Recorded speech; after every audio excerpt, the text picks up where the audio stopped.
जब जब देश पे संकट आया नरेंद्र मोदी देश से भाग गया। अभी मजा आएगा ना भिड़ो। वो जो जिस 8,500 करोड़ के हत्ती में बैठ करके जाएगा वो क्या गौमूत्र से चलेगा?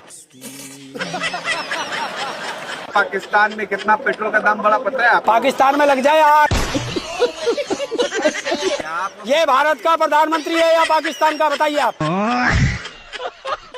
लेकिन ताऊ हर बार जनता ने जो है साथ दिया, प्रधानमंत्री का अपील ताली थाली सब बजाई है, इस बार क्यों आप लोग? देखिए वो पता क्यों, जब जब नरेंद्र मोदी कोई ऐसा इवेंट करता है वो देखता है देश में अंधभक्त जिंदे हैं या मर गए।